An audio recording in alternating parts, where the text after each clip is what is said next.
Fire from heaven and divine warnings. The rain fell across the land of Israel like a blessing that had been forgotten for a very long time. The land, which had suffered under the weight of heaven's silence, began to stir to life once again. Trees drank deeply, rivers raced once more, and the earth returned to its previous state of life. There was, however, a separate storm developing behind the walls of the palace at the same time that the storm clouds were rolling over Jezreel. The news spread quite quickly. Ahab, who was drenched from his hasty ride in the chariot, recounted to Queen Jezebel everything that Elijah had done, including how the prophets of Baal had failed, how fire had rained from heaven, and how each and every one of her priests had been executed at the stream Kishon. The anger shown in Jezebel's eyes was palpable. It was not a queen who had bowed her head in contrition. Rather, it was a woman who was gripped by rage. "So may the gods do to me, and more also, if I do not make your life as the life of one of them by this time tomorrow," she said in a message that she delivered to Elijah. The message was as icy and acerbic as iron. The reason that Elijah ran away was not because he was afraid of dying. He had defeated kings and prophets, talked drought into reality, and summoned fire from heaven. He had achieved all of these things. But this unexpected poisonous threat from the seat of authority, combined with the sheer tiredness of spiritual battle, struck him to the very core of his being. He escaped. It was beyond the reach of Jezebel's agents and Israel's plaudits that he ventured into the wilderness, passing through cities and villages along the way. Under the canopy of a broom tree in the middle of the wilderness, Elijah collapsed to the ground. Both the fire that was burning in his own heart and the fire that was burning on Mount Carmel had died out. Rather than praying for deliverance, he asked for mortality. "It is sufficient," he murmured subtly. "To this day, Lord, I beseech you to take away my life, for I am no more superior than my fathers." The response that God provided was neither a rebuke nor a miraculous miracle, and it was bread, as well as water. On two separate occasions, the angel of the Lord approached him, softly touched him, and said, "Arise and eat, for the journey is too great for you to handle." Having been fortified by that uncomplicated sustenance, Elijah traveled through the desert for 40 days and 40 nights until he arrived at Horeb, which is known as the mountain of God. There Elijah waited in a cave that had been sculpted by the sun and the wind. God then questioned him, "What are you doing here, Elijah?" At that certain moment. "I have been very jealous for the Lord, the God of hosts," he said in his response, which was filled with great sorrow. "Your people, the Israelites, have disregarded your covenant, destroyed your altars, and slaughtered your prophets with the sword. I am the last one left, and they are trying to take away my life. I am the only one remaining."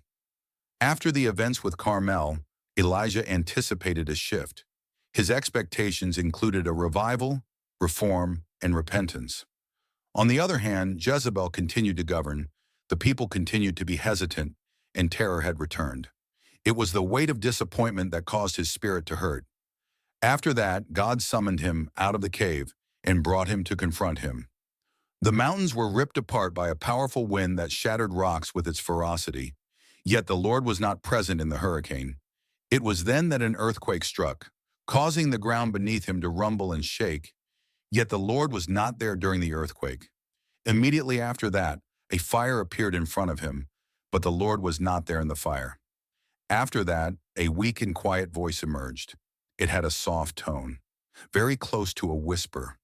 Nevertheless, it penetrated as deeply as thunder or burning. During that period of silence, Elijah hid his face by covering it with his mantle. The power of God had been demonstrated to him at Carmel, but now he felt his presence in the whisper. In addition to not dismissing Elijah's exhaustion, God did not reprimand him for his anxieties. He instead provided him with a purpose. Elijah was not the only one. It was estimated that 7,000 people in Israel had not kissed or bowed to Baal. Moreover, Elijah's mission was not yet complete. Elisha was to be anointed as the prophet in his place, while Hazael was to be crowned king over Syria. Jehu was to be crowned king over Israel, not by fire from heaven, but by the hands of loyal people and hearts that are not visible. The work of God would continue. While this was going on, Ahab returned to his throne, but by that time, the seeds of judgment had already been planted. It was God who would give warnings on multiple occasions.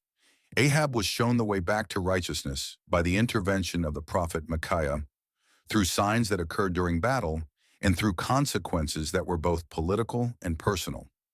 Nevertheless, each warning was received with resistance or superficial sense of regret. A monarch who was torn between fear and pride, conscience and ambition, he was a man of great power. In the future, he would long for a vineyard next to his palace, specifically Naboth's vineyard. In response to Naboth's refusal to relinquish the inheritance that had been passed down to him by his fathers, Jezebel made arrangements for his execution by means of a false allegation. Despite the fact that Ahab had taken possession of the vineyard, Elijah met him once more as he strolled around its fields, taking pleasure in his stolen riches. The prophet inquired, "Have you not only taken possession of the place, but also killed it?" Ahab went into a frost. The judgment of heaven manifested itself through Elijah's voice. In the same place where dogs licked the blood of Naboth, dogs will also lick your blood from this point forward. It was also decided that Jezebel would be condemned. Her demise would be violent, and her name would come to be synonymous with both disobedience and corruption. After ripping his garments, Ahab went on a fast and walked slowly for a period of time. Because of his generosity, God postponed the judgment until after he had passed away, but there were now an excessive number of warnings. Although the divine patience would endure for a very long time, it would not last forever. The years went by. The end of Elijah's ministry did not come about through death, but rather through glory. Elisha was left to bear the mantle after a chariot made of fire materialized and a whirlwind transported him into heaven. It was not in judgment that the fire that had once burned the altar on Carmel was now blazing in the sky. Rather, it was in celebration of the successes of a prophet who had walked steadfastly with God.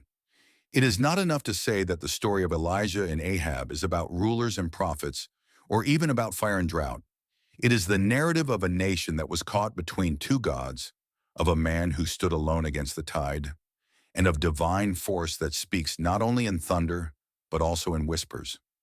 It is a summons to make a decision, to listen, and to have faith. Not in the spectacle, but in the calm little voice that brings each heart back to the Lord. Thanks for watching. Don't forget to like and subscribe to our YouTube channel.